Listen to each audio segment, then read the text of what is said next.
All right, so I wanted to take a moment to record this because it's been an interesting journey here at DreamHack 2024. Like I've said in the beginning of the videos that I'm going to be making here soon, this is the first time I've ever been to DreamHack, and I just wanted to kind of share some thoughts about the whole thing, having been to a bunch of Riot events prior to this, and then having come to an IEM event, which is a Valve at least adjacent event for the first time. And man, some of the differences I've noticed between this event have been really, really startling from an esports standpoint. Primarily among them being, how different in energy the events really are. It's been a wild journey being part of this Counter-Strike stuff, this whole weekend, and seeing the matches, seeing the players, seeing the fans, how passionate they are, being swept up in the energy, and then just all the comings and goings of, interviewing people and talking to people about the game, and talking to people about the professional scene and how much love there is for the game here in North America. And it's a startling difference between that and then I think what I've experienced a lot with League of Legends over the last couple of years. I've been attending events since the end of 2018, so I've attended almost every event that was possible to attend in that time, with the exception of COVID. And then the canceled, or were really the non-attendable event in California, since it was almost impossible to get a ticket to that. And then Worlds as well, which I wasn't able to go to. But outside of that, I've been to every North American finals that there's been since 2018. And when I first got in, Team Liquid was on the beginning of what would become this four-peat run, where they would win 4 back-to-back championships. In a very, very crazy fashion. I remember being at all of those games and thinking, wow, this is crazy. And those stadiums were absolutely packed full.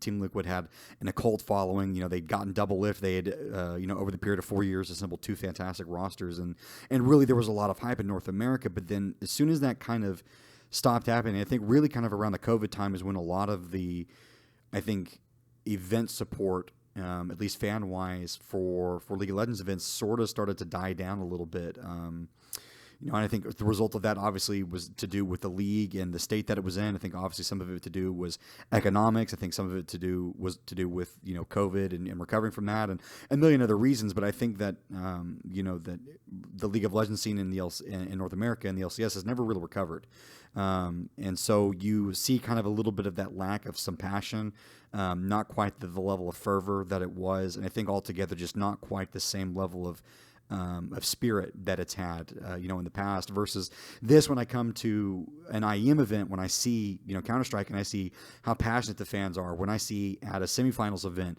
that the stadium is absolutely full, people are begging for seats, in the upper ring, trying to find a way to sit with their friends, people are going crazy, they're cheering, they're backing their teams, even if they have no personal investment with the teams. It's all the things that you would want with an esports event. It's all the things that you would want to see in the LCS. And I think that the way that they've structured it, I think, outside of the way that the professional scene runs, it encourages more of that. And I think it's got much more of a draw. Even just the way that the event is actually laid out, I think is better than what we're doing right now, at least natively North America with the LCS stuff, where, we're attached to doing these events in these NBA stadiums, and they're not really the best places for them, if we're being honest, with the way that the seating is, and then just the difficulty in filling seats and making the event feel big but intimate, and a lot of the other things that we attach to really good events. I think IEM is doing really well, and LCS over the last couple of years or so has not really done a good job of. And man, more than anything, it's just been fun. It's been so much fun hanging out with this Counter-Strike crowd, talking to people. The fans are so willing to get involved with you, to tell you about their favorite things in the game, tell you about their favorite moments that they've been to at other live events, explain certain mechanics, tell you about the players they like and the players that they don't like, and all this kind of stuff. And there's been no difficulty in getting involved with this crowd at all. And that has been both a breath of fresh air and then a startling realization of some of the difficulty that exists, with that in my favorite esport and with League of Legends. And, outside of that too, it's been refreshing to kind of get some new perspective on different things out there and how different esports, especially the, big esports like Counter-Strike, it's considered one of the holy trinity of esports. And you've got League of Legends, you've got Dota 2, and you've got Counter-Strike. they've been around for a long time. They're considered to be the big three of esports, and everything else kind of falls under them. And so, to get a different taste of what that's like and to see what else is out there has been really, really refreshing. And so I think more than anything, what I'm taking away from this is, if you have the opportunity to attend events like this, to go to an event, like a DreamHack or something similar to it, whatever an adjacent event might be, I would say to anybody watching this video, take it. Take that opportunity, go see what else is out there. I've mentioned in the beginning of one of the videos I'm going to make, some of the content I've recorded here at DreamHack, that for me, at least partially the motivation to come to DreamHack and to come to watch an IEM event was purely kind of out of spite. I didn't like the LCS's decision to take away a roadshow. I thought that their reasoning was garbage and nonsensical. The idea that you can't find a venue that can, host between 3,500 to 8,000 people for an affordable price anywhere in the continental United States, to assert that you couldn't find that, I think is ludicrous. I think the reasoning behind taking away a roadshow is terrible. And I think it really detracts not only just from the overall quality of the LCS, but it takes away from the fans as well. And so partially my motivation was, frick you. If you're going to take away an LCS event, then I'm going to go watch Counter-Strike. You've sort of like you've lost a customer kind of thing. And it wasn't really that too much to a degree, but it was partially the motivation of I've lost something. Now I need to find something to fill it with. And, so it was almost like Counter-Strike was going to be the rebound, but then, coming to this event and seeing it, I can definitely say that it's not a rebound in any way, shape, or form. It is well and beyond its own thing. It absolutely deserves its kudos, and I have had so much fun. I mean, and I've always liked Counter-Strike as far as I've respected it as a sport for a long time. It's done a lot to build itself up, not only as an industry, not only as a sport, but as, a fun consumer product. I've always enjoyed watching it whenever I'm, working. I'll always throw it up on another monitor, which is always a terrible idea because then I get distracted from whatever I'm working on. And I end up watching a match that, was supposed to be, a one and done thing, but then it ends up turning into a crazy series and I end up getting absorbed in it. And anyways, I digress, but I've always respected it from a distance. I've always watched it very silently. I've never followed the pro scene too closely just because I always thought it was hard to get invested in it. But then I being at this event, I found out the structure is actually a lot simpler than I thought it was. And it's actually easier to track, than I had at first believed. And so, but then again, being able to talk to other fans and have that stuff explained is huge. And so, I've definitely enjoyed being able to get a better understanding of it from people that have been, involved in the scene for a long time and getting to, experience, for the first time things that they, have been experiencing for a while. And, to kind of see them smile oh man, there's a new person enjoying my favorite thing. And seeing them get to be happy as they share that with you has been incredible. So I just wanted to make this video to kind of categorize some thoughts that I've had, it being a DreamHack. The majority of the stuff going at DreamHack hasn't really held much of an interest for me, just to kind of to address that for anybody wondering. All the vendors and stuff like that, not really my cup of tea. Just the kind of stuff that they've had. It's more, custom made, small niche goods, stuff like that. It hasn't been there hasn't been a whole lot of, team selling jerseys and stuff like that, other than a couple of jerseys that were available at the ESL shop.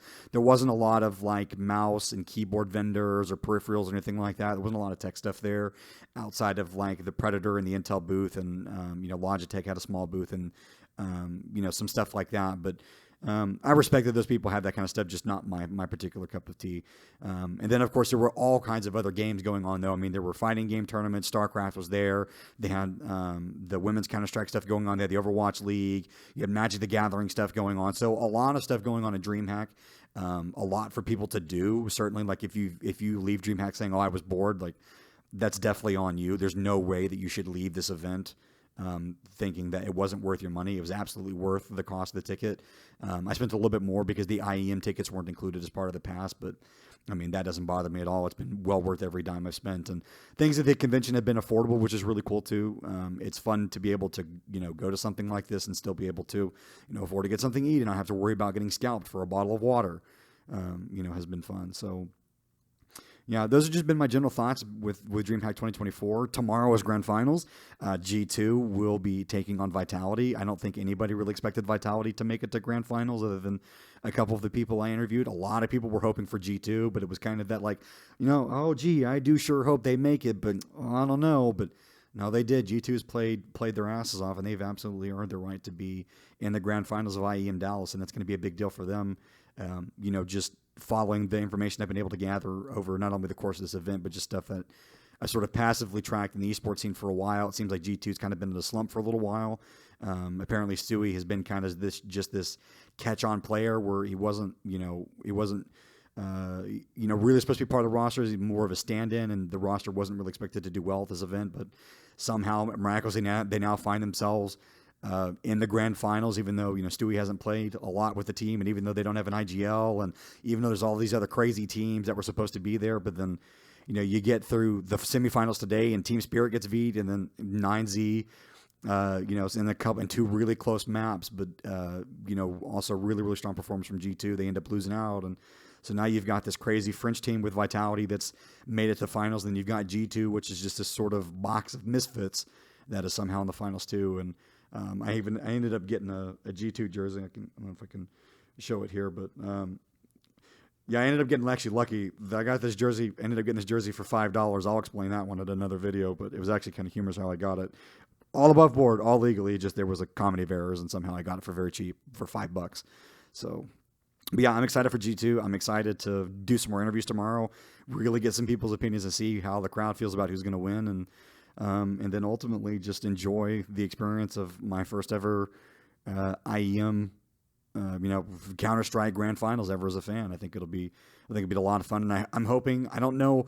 No one was clear on whether or not the format is going to be best of 3 or best of 5, so it'll be interesting to make that video in retrospect to kind of see that. But I'm hoping it's like a full best of 5, and I'm hoping for 5 maps. I know that's crazy, but I just think it would be really cool. But somehow I suspect it's probably a best of 3. I don't know for sure.